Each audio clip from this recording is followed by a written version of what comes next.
अस्सलाम वालेकुम। SMTV global के साथ मैं हूं आमना अनफाल। सबसे पहले न्यूज़ हेडलाइंस।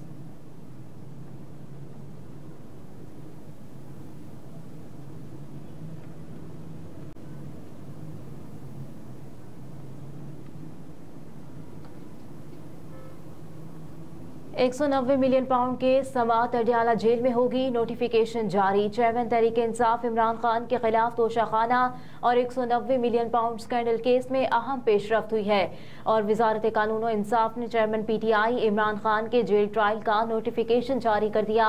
वजारत कानून के एलामिये के मुताबिक एहतसाब अदालत तोशाखाना और £190 मिलियन स्कैंडल केस की समात अडियाला जेल में करेगी। केस की समात एहतसाब अदालत के जज मोहम्मद बशीर करेंगे। बुशरा बीबी की अबूरी जमानत में तौसी की दरख्वास्त की जाएगी। अदालत ने बुशरा बीबी की जमानत 29 नवंबर तक मंजूर की थी। नैब की जानिब से स्पेशल प्रोसिक्यूटर सरदार मुजफ्फर अब्बासी अदालत में पेश होंगे।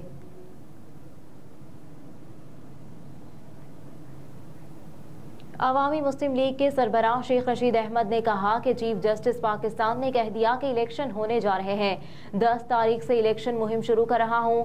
अल्लाह मुझे दोनों सीटें जिताएगा। कलम दवात के निशान पर रावलपिंडी की दोनों सीटें निकलेंगी। मुझ समेत वोट मांगने जाने वालों को लग पता जाएगा। शेख रशीद अहमद ने मीडिया से गुफ्तगू करते हुए कहा कि आवाम में जज्बा नहीं, भूख, इफलास और महंगाई है। जो वोट मांगने जाएगा उसको लग पता जाएगा। मजीद कहा कि अच्छी खबर यह है कि आज आप 12 में भी जमानत कन्फर्म हो गई। मुझ पर 68 केसेस बने हैं।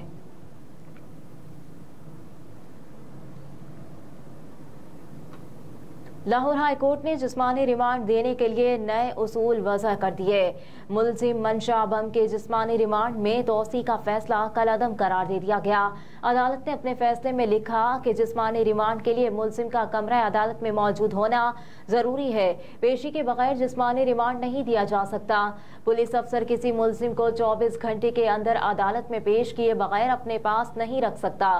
फैसले में मजीद लिखा गया है कि सिर्फ तफ्तीशी अफसर के बयान को बुनियाद बनाकर किसी मुलजिम का जिस्मानी रिमांड नहीं दिया जा सकता।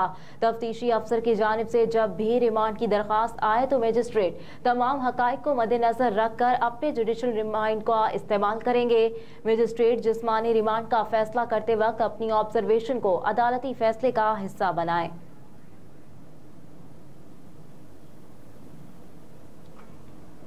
किल्लात में सिक्योरिटी फोर्सेस का इंटेलिजेंस बेस्ड ऑपरेशन, 2 दहशतगर्द हलाक।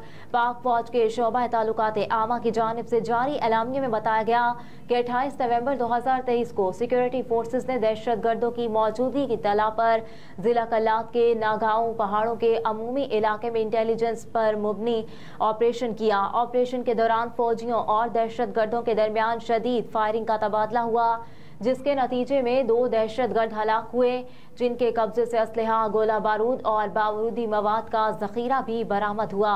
ISPR का कहना है कि मारे गए दहशतगर्द सिक्योरिटी फोर्सेस के खिलाफ दहशतगर्दी की मुतादिद कार्रवाइयों और मासूम शहरियों की टारगेट किलिंग में मुलव्विस थे।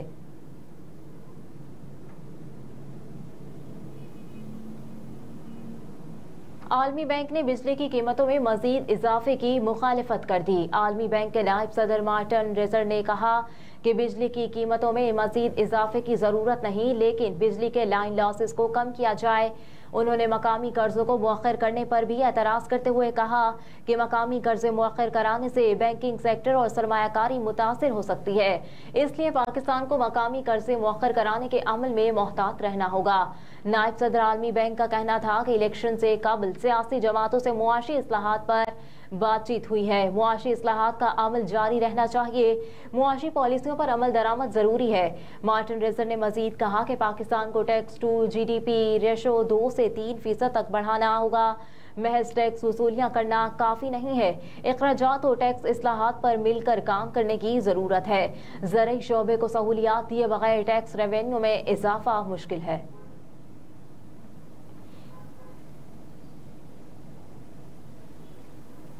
गैर कानूनी अफगान बाशिंदों की वतन वापसी का सिलसिला जारी। हुकूमत पाकिस्तान के ऐलान से काबिल भी गैर कानूनी अफगान बाशिंदों की कसीर तादाद गिरफ्तारी के डर से पाकिस्तान से वापस अफगानिस्तान जाती रही। 10 अक्टूबर 2023 से 28 नवंबर 2023 तक 2,57,481 अफगान बाशिंदों की अफगानिस्तान वापसी अमल में लाई जा चुकी। तहम इससे कबल गैर मुल्की बाशिंदे वक्तन फवक्तन रजाकाराना तौर पर पाकिस्तान छोड़कर जाते रहे। 15 अगस्त 2022 से अब तक रजाकाराना तौर पर पाकिस्तान छोड़ने वाले अफगान बाशिंदों की कुल तादाद 3,85,993 तक पहुंच चुकी और वापसी का यह सिलसिला जारी और सारी है। नवंबर को 11,095 गैर कानूनी अफगान बाशिंदे अपने मुल्क चले गए। 1,195 अफगान शहरियों में 326 मर्द, 311 खवातीन और 558 बच्चे शामिल हैं।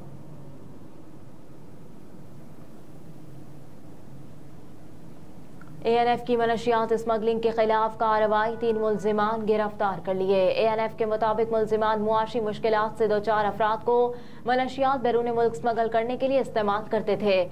जून 2021 से अगस्त 2023 तक ANF ने हवाई अड्डों पर 18 ऑपरेशन किए। कार्रवाइयों के नतीजे में गैंग से मुंसलिक 19 स्मगलर्स को गिरफ्तार किया गया। 18 नवंबर 2023 को ग्रोह के 2 अहम अरकान अब्दुल कयूम खान और हुसैन खान को मनशियात समेत रंगे हाथों गिरफ्तार किया गया। गिरफ्तार मुल्जिमान ने मनशियात की स्मगलिंग में बराह रास्त मुलव्विस होने का एतराफ किया। मज़कूरा कार्रवाइयाँ मुआशी मसाइल से 2-4 अफराद के मुमकिन इस्तेहसाल की रोकथाम की जानिब एक अहम कदम है। ANF हुकाम ने कहा कि मनशियात स्मगलिंग ग्रोह को उनके सरगना समेत गिरफ्तार किया गया। उन्होंने मनशियात से पाक मुस्तकबिल के अज़्म का इजहार किया।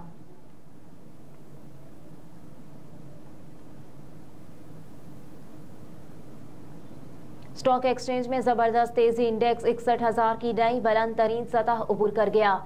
कारोबारी हफ्ते के पहले रोज से पाकिस्तान स्टॉक एक्सचेंज का 100 इंडेक्स रोजाना बुलंद तरीन सतह उबूर कर रहा है और मंगल के रोज भी कारोबार के दौरान 100 इंडेक्स तारीख की बुलंद तरीन सतह 60,845 पर पहुंच गया। ताहम कारोबार का अख्तिताम 918 पॉइंट्स इजाफे से रिकॉर्ड 60,770 पर हुआ। आज बुध के रोज भी कारोबार के आगाज पर स्टॉक एक्सचेंज में जबरदस्त तेजी देखने में आई और 100 इंडेक्स में 323 पॉइंट्स का इजाफा हुआ, जिससे इंडेक्स 61,000 की सतह उबूर करके नई बुलंद तरीन सतह पर पहुंच गया।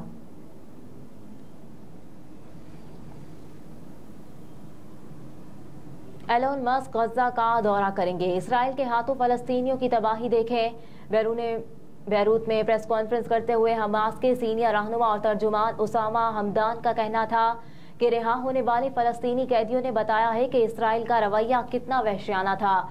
इसराइली जेलों में फलस्तीनी कैदी ना होते तो हमें इसराइलियों को यरकबाली बनाने की जरूरत ना होती।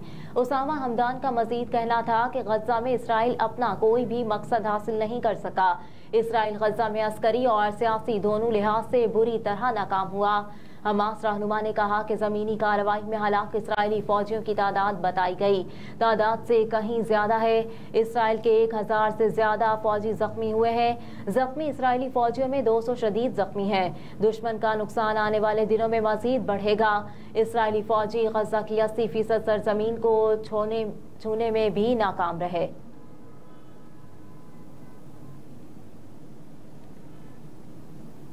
और गजा में 24 घंटों में इमारतों से 160 लाशें बरामद।